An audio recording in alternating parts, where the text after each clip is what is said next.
Hello friends, ಎಲ್ರಿಗೂ ನಮಸ್ಕಾರ. Welcome to my channel Soumya Rudresh blogs. Yes guys, ಎಲ್ಲರೂ ಹೇಗಿದ್ದೀರಾ? ಹೋಪ್ ಎಲ್ಲರೂ ಚೆನ್ನಾಗಿದ್ದೀರಾ ಅಂತ ಭಾವಿಸ್ತಾ ಇವತ್ತಿನ ವಿಡಿಯೋನ ಶುರು ಮಾಡ್ತಾ ಇದ್ದೀನಿ. ತುಂಬ ದಿನಗಳಾಗೋಯ್ತು, ಮತ್ತು ನನ್ನ ಚಾನಲ್ ಪ್ರಾಬ್ಲಮ್ ಆಗಿತ್ತು. ತುಂಬ ಜನ ಕೇಳಿದ್ರಿ ಯಾಕೋ ಚಾನಲ್ಲೇ ಶೋ ಆಗ್ತಾ ಇಲ್ಲ ಅಂತ.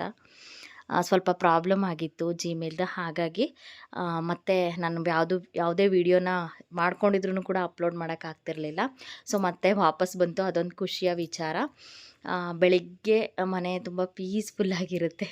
ನಾನಂತೂ ಫಸ್ಟ್ ಮಾಡೋ ಕೆಲಸ ಪಾಟಿಗೆಲ್ಲ ನೀರು ಹಾಕೋದು, ಹೂವು ಬಿಟ್ಟಿದ್ರೆ ಹೂವನ್ನ ಕಿತ್ಕೊಂಡು ಬರೋದು. ನೆಕ್ಸ್ಟು ಕರಾಟೆ ಇರುತ್ತೆ ಮಗಳದು, ಕರಾಟೆ ಕ್ಲಾಸು, ಹಾಗೆ ನಂದು ಯೋಗ ಕ್ಲಾಸು ಕೂಡ ನಮ್ಮ ದಾವಣಗೆರೆಯ ಸಿದ್ಧಗಂಗಾ ಶಾಲೆಯಲ್ಲಿ ಇರುತ್ತೆ. ಇದೆರಡಕ್ಕೂ ನಾವು ಬೇಗನೆ ಹೋಗ್ತೀವಿ. ಅವಳನ್ನ ಬೆಳಗ್ಗೆ ಅಷ್ಟೊತ್ತಿಗೆ ಎಬ್ಸೋದೇ ನನಗೊಂದು ಟಾಸ್ಕ್. ಪಾಪ ಎದ್ದೇಳುತ್ತೆ, ನಿದ್ದೆ ಆಗಲ್ಲ, ಒಂದೊಂದು ದಿನ ಬಿಟ್ಬಿಡ್ತೀನಿ. ಸೊ ಲಾಗಿಗೆ ಮುಂದುವರಿಯುತ್ತೆ, ನೋಡ್ತಾ ಹೋಗಿ. ಆಯ್ತಲ್ಲ, ನೆಕ್ಸ್ಟು ಟೂರ್ನಿಮೆಂಟ್ ನೋಡಿ ಸೆಪ್ಟೆಂಬರ್ 6ನೇ ತಾರೀಕಿಗೆ ಇಲ್ಲಿ ಈಗ ಸಿದ್ಧಗಂಗಾ ಸ್ಕೂಲಲ್ಲಿ ಯಾರಲ್ಲಿ ಟೂರ್ನಿಮೆಂಟ್ ಆಡಿಲ್ಲ ಅವ್ರು ಇಲ್ಲಿ ಆಡಬೇಕು, ಗೊತ್ತಾಯ್ತಾ? ಡಿಸ್ಟ್ರಿಕ್ಟ್ ಲೆವೆಲ್ ಕಾಂಪಿಟೇಷನ್ ಮಾಡ್ತಾ ಇದೀವಿ. ಯಾರಲ್ಲಿ ಆಡಿದ್ರೆ ಹಂಡಪ್ ಮಾಡಿ ಆಡಿರೋರು.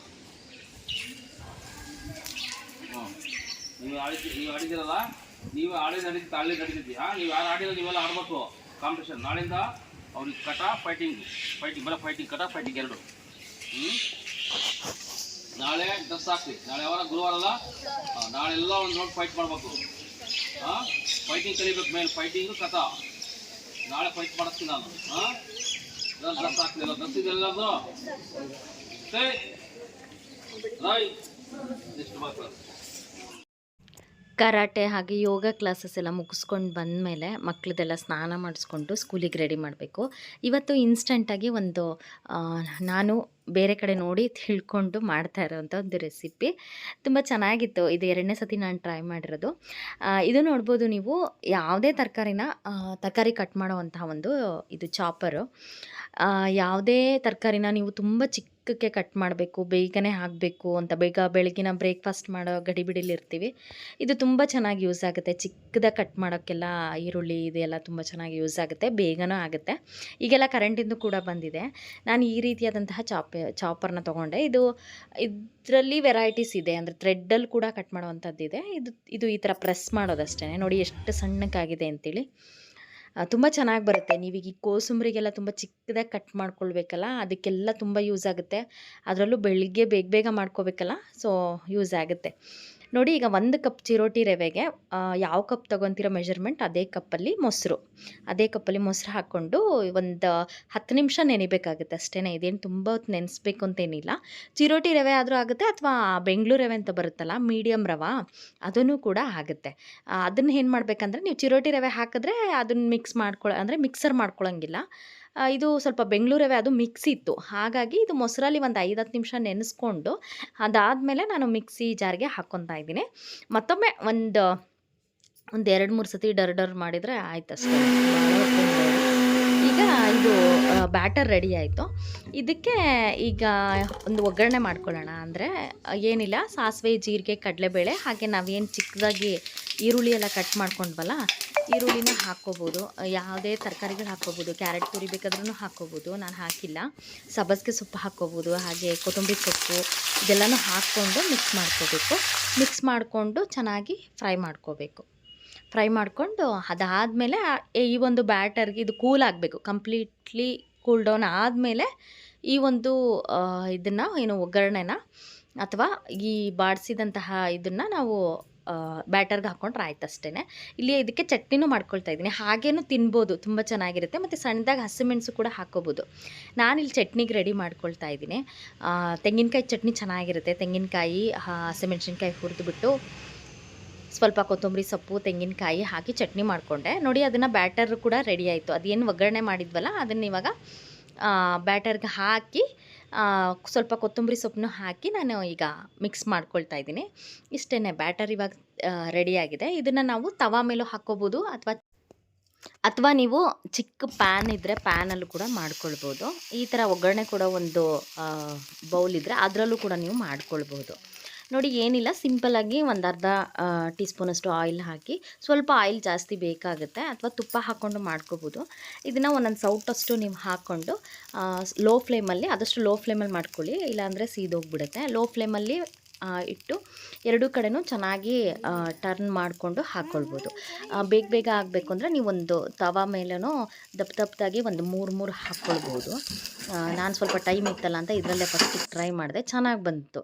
ಇದು ದಪ್ಪ ಇದ್ರೇ ತುಂಬ ಚೆನ್ನಾಗಿರುತ್ತೆ. ಒಂಥರ ಚಟ್ನಿ ಜೊತೆ ಅಂತೂ ಸಖತ್ ಕಾಂಬಿನೇಷನು. ಮಕ್ಕಳಿಗೆ ಹಾಗೇನೂ ಕೂಡ ಮಕ್ಕಳು ತಿಂತಾರೆ. ತುಂಬ ಚೆನ್ನಾಗಿರುತ್ತೆ, ತುಂಬ ಟೇಸ್ಟಿಯಾಗಿತ್ತು ಅಂತಲೇ ಹೇಳ್ಬೋದು. ಟ್ರೈ ಮಾಡಿ ಒಂದು ಸತಿ, ತುಂಬ ಚೆನ್ನಾಗಿರುತ್ತೆ. ಬಾಕ್ಸ್ಗೂ ಕೂಡ ಮಧ್ಯಾಹ್ನಕ್ಕೆ ಸ್ವಲ್ಪ ಗಟ್ಟಿಯಾಗುತ್ತೇನೋ ಅಂದ್ಕೊಂಡೆ, ಇಲ್ಲ ತುಂಬ ಚೆನ್ನಾಗಾಗಿತ್ತು ಅಂತೇಳಿ ಹೇಳಿದರು. ಒಂದಿನ ಬಾಕ್ಸ್ಗೂ ಕೂಡ ಕಳಿಸಿದ್ದೆ. ಸೊ ಸಖತ್ತಾಗಿತ್ತು ಅಂತ ಹೇಳ್ಬೋದು. ಬಿಸಿ ಬಿಸಿಯಾಗಿ ತಿಂದರೆ ತುಂಬ ಚೆನ್ನಾಗಿರುತ್ತೆ ಈ ಒಂದು ರೆಸಿಪಿ. ನೀವು ಕೂಡ ಟ್ರೈ ಮಾಡಿ.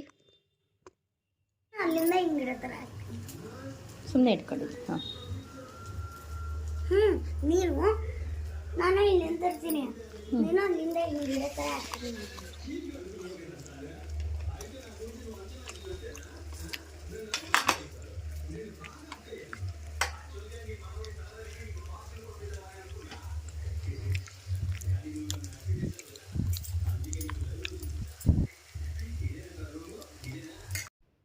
ಮಕ್ಕಳಿಗಂತೂ ತುಂಬ ಇಷ್ಟ ಆಯಿತು ಈ ರೆಸಿಪಿ.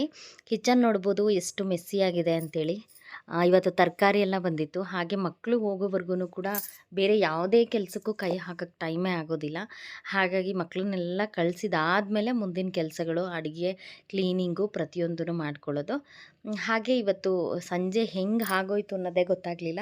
ಸಂಜೆ ನಾವು ಕೂಡ ನಮ್ಮ ದಾವಣಗೆರೆ ಸ್ಪೆಷಲ್ ಕಾಡಪ್ಪ ಬೆಣ್ಣೆ ದೋಸೆ ಹೋಟ್ಲಿಗೆ ಹೋಗಿದ್ವಿ.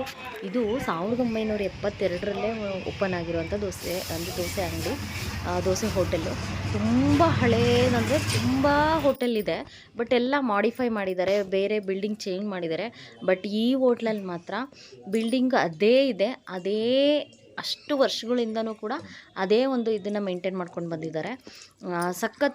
ಸಖತ್ತಾಗಿತ್ತು ಟೇಸ್ಟ್ ಮಾತ್ರ. ಬೆಣ್ಣೆ ದೋಸೆ ಹೋಟ್ಲಲ್ಲಿ ನಾವು ಬೇರೆ ಬೇರೆ ಕಡೆ ಟೇಸ್ಟ್ ಮಾಡಿದ್ದೀವಿ, ತುಂಬ ಅದಕ್ಕಿಂತ ಸ್ಪೆಷಲ್ಲಾಗೇ ಅನ್ನಿಸ್ತು. ಇದು 2ನೇ ಸತಿ ಹೋಗಿರೋದು ಈ ಒಂದು ಹೋಟ್ಲಿಗೆ. ಚೆನ್ನಾಗಿತ್ತು, ಒಂಥರ ಟ್ರೆಡಿಷನಲ್ ಆಗಿರೋವಂಥ ಒಂದು ಯಾವುದೋ ಹಳೆ, ನನಗೆ ನಿಜವಾಗ್ಲೂ ಆ ಒಲೆ ಎಲ್ಲ ನೋಡಿದ ಮೇಲೆ ನಮ್ಮ ಅಜ್ಜಿ ಸಂಜೆ ಒಲೆ ಹಚ್ತಿದ್ರು, ಅಂದರೆ ಕಾಫಿ ಮಾಡ್ಬೇಕಾದ್ರೆ ಸಂಜೆ ಒಂದು ಸತಿ ಮಧ್ಯಾಹ್ನ ಗ್ಯಾಪ್ ಕೊಟ್ಟು ಒಲೆ ಆ ಒಂದು ಇದು ನೆನಪಾಯಿತು. ಹಾಗೆ ಇಲ್ಲಿ ನಮ್ಮ ಸಾಕ್ಷಿಯವರು ಕ್ಲೇನಲ್ಲಿ ಇದನ್ನು ಮಾಡ್ತಿದ್ದಾರೆ, ಏನೋ ಕ್ಲೇ ಕಾಂಪಿಟೇಷನ್ ಇತ್ತು, ಹಾಗಾಗಿ ಪ್ರಾಕ್ಟೀಸ್ ಮಾಡ್ತಿದ್ಲು. ಕರ್ಬೂಜ ಹಣ್ಣಿಗೆ ಸ್ವಲ್ಪ ಸಕ್ಕರೆನ ಹಾಕ್ಕೊಂಡು ಅದನ್ನು ಮಿಕ್ಸ್ ಮಾಡ್ಕೊಳ್ತಾ ಇದ್ದೀನಿ. ಹಣ್ಣು ಚೆನ್ನಾಗಿ ಹಣ್ಣಾಗಿತ್ತು ಅಂತೇಳಿ. ಇವಾಗ ಮಾವಿನ ಹಣ್ಣಿನ ಸೀಸನ್ ಇನ್ನೇನು ಮುಗಿತಾ ಬಂತಲ್ಲ, ಹಾಗಾಗಿ ಮಾವಿನ ಹಣ್ಣು ಸ್ವಲ್ಪ ಕಡಿಮೆ ಆಗಿದೆ. ಕರ್ಬೂಜ ಹಣ್ಣು ತಗೊಂಡ್ಕೊಂಡು ಬಂದಿದ್ದೆ, ಚೆನ್ನಾಗಿತ್ತು, ಹಣ್ಣಾಗಿತ್ತು. ಅದಕ್ಕೆ ಸ್ವಲ್ಪ ಚಪಾತಿಗೆ, ರಾತ್ರಿಗೆ ಚಪಾತಿ ಮಾಡ್ಕೊಳ್ಳೋಣ ಅಂತೇಳಿ ಚಪಾತಿಗೆ ಈ ಒಂದು ಕರ್ಬೂಜ ಹಣ್ಣಿನ ಚಿಕನೆ ಥರ ಮಾಡ್ಕೊಳ್ತೀವಿ. ಇದನ್ನು ಹಾಗೇನೂ ಕೂಡ ತಿನ್ಕೋಬೋದು. ಹಾಗೆ ಮೀಶೋದಿಂದ ಒಂದೆರಡು ನೈಟಿಗಳನ್ನ ತರಿಸ್ಕೊಂಡಿದ್ದೆ. ನೋಡ್ಬೋದು ಮೀಶೋದಲ್ಲಿ ಬೇರೆ ಆ್ಯಪ್ಗಳಿಗೆ ಕಂಪೇರ್ ಮಾಡಿದರೆ ಅಮೆಝಾನ್, ಫ್ಲಿಪ್ಕಾರ್ಟ್ ಈ ಥರ ಬೇರೆ ಬೇರೆ ಇದೆ, ತುಂಬ ಇದ್ದಾವೆ. ಅದಕ್ಕೆಲ್ಲ ಕಂಪೇರ್ ಮಾಡಿದ್ರೆ ನನಗೆ ಮೀಶೋದಲ್ಲಿ ನಾವು ಕೊಡೋವಂತಹ ದುಡ್ಡಿಗೆ ತಕ್ಕನಾದಂತಹ ಒಂದು ಮೆಟೀರಿಯಲ್ ನಮಗೆ ಸಿಗುತ್ತೆ. ಚೆನ್ನಾಗಿದೆ. ಮನೆ ಡೆಕೋರೇಟಿವ್ ಐಟಮ್ಸ್ ಆಗಿರ್ಬೋದು, ಕಿಚನ್ ಐಟಮ್ಸ್ ಆಗಿರ್ಬೋದು, ಕ್ಲಾತ್ ಹೇಗಿರುತ್ತೋ ಏನೋ ಅಂತ ಅಂದ್ಕೊತೀವಿ. ಬಟ್ ನಾನು ತುಂಬ ಬಟ್ಟೆಗಳೆಲ್ಲ ತರ್ಸೋಕೆ ಹೋಗೋದಿಲ್ಲ ಮೀಶೋದಲ್ಲಿ. ಏನೋ ಒಂದು 400-500 ಒಳಗಿದ್ದರೆ ಮಾತ್ರ ಬಟ್ಟೆಗೆ ನೋಡೋಣ ಅಂತ ಅಂದ್ಕೊತೀನಿ. ಮಕ್ಕಳಿಗೇನೋ ಒಂಥರ ಡಿಫ್ರೆಂಟ್ ಆಗಿರೋ ಕೆಲವೊಂದು ಕ್ಲಾತ್ ಹೆಂಗಾಗುತ್ತೆ ಅಂದರೆ ನಮಗೆ ಅಂಗಡಿಗಳಲ್ಲೂ ಸಿಗಲ್ಲ, ಕೆಲವು ಆನ್ಲೈನಲ್ಲಿ ನಮಗೆ ಮೀಶೋದಲ್ಲಿ ಸಿಗುತ್ತೆ, ಆನ್ಲೈನ್ ಶಾಪಿಂಗಲ್ಲಿ ಸಿಗುತ್ತೆ. ಹಾಗಾಗಿ ಕೆಲವೊಂದು ಐಟಮ್ಸ್ ನೋಡೋಣ ಅಂಥೇಳಿ ಈ ನೈಟಿಗಳು ತುಂಬ ಇಷ್ಟ ಆಯಿತು. ಕಾಟನ್ ನೈಟಿಗಳು ಚೆನ್ನಾಗಿರುತ್ತೆ, ಮನೇಲೂ ಕಂಫರ್ಟಬಲಾಗಿ ಹಾಕ್ಕೊಳ್ಬೋದು. XXL ಸೈಜಲ್ಲಿ ಬುಕ್ ಮಾಡಿದ್ದು, ತುಂಬ ಅಂದರೆ ತುಂಬ ದೊಡ್ಡದು ಬಂದಿತ್ತು. ಅಫೋರ್ಡಬಲ್ ಪ್ರೈಸ್ ಅಂತ ಅನ್ನಿಸ್ತು. 550ನೋ 600 ಕೊಟ್ಟೆ, 300 ಒಂದೊಂದಕ್ಕೆ ಬಿತ್ತು.